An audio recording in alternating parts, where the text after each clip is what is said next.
Indy 500 and win the championship. We're done with the 500, but we're only 6 races into a 17-race schedule. I have no idea what we've got in store for us for the rest of the season. This is IndyCar, man. No one knows what's going to happen.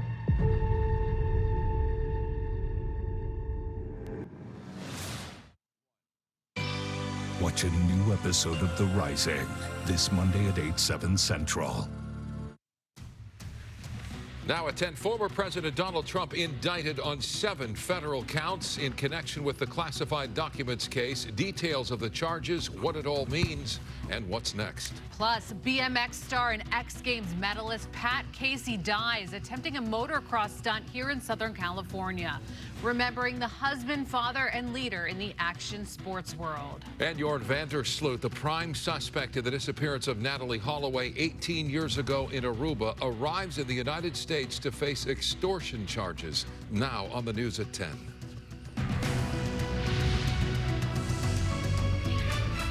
Good evening, I'm Micah Ullman. And hi there, I'm Courtney Friel in tonight for Share. Former President Donald Trump has been formally indicted by the Department of Justice, marking an unprecedented moment in American history. Donald Trump faces 7 federal counts, including willful retention of national defense information, conspiracy, and obstruction in connection with the classified documents case. President Trump immediately responded by saying he is innocent, has done nothing wrong, and insists he is the victim of political persecution. Our Mary Beth McDade is live in studio with a look at the charges, what's next, and what impact it has on his presidential campaign. Hi, MB. Hi there, Court and Micah. Yes, we learned of this indictment from President Trump himself. He posted to Truth Social that he has been summoned to appear at a Miami federal courthouse on Tuesday afternoon.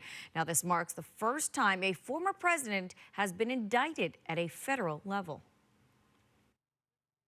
I'm an innocent man. I'm an innocent person. It's called election interference. They're trying to destroy your reputation so they can win an election. Former President Donald Trump took to social media to respond to being indicted by a federal grand jury for allegedly mishandling classified documents after he left the White House.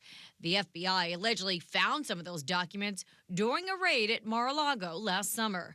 Trump posted on Truth Social, saying in part, "The corrupt Biden administration has informed my attorneys that I have been indicted, seemingly over the boxes hoax, even though Joe Biden is 1,850 boxes at the University of Delaware, additional boxes in Chinatown, D.C., with even more boxes at the University of Pennsylvania, and documents strewn all over his garage floor where he parks his Corvette." I think at this point, the indictment was predictable.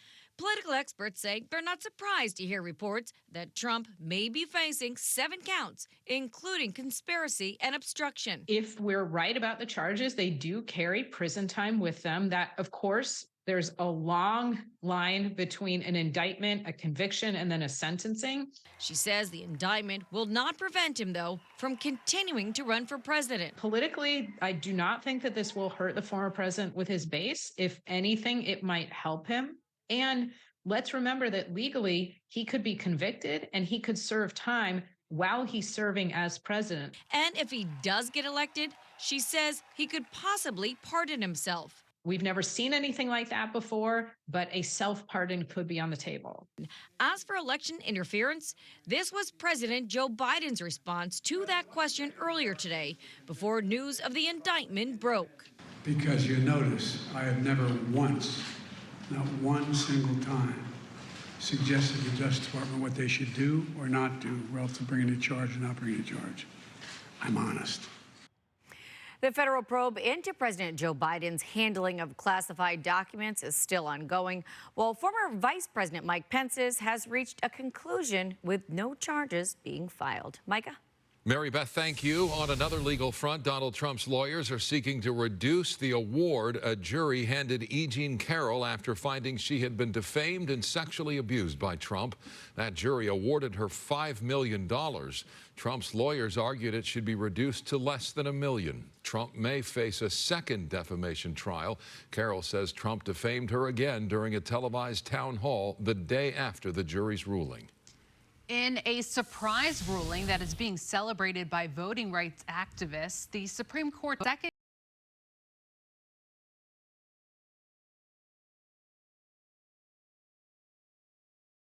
map.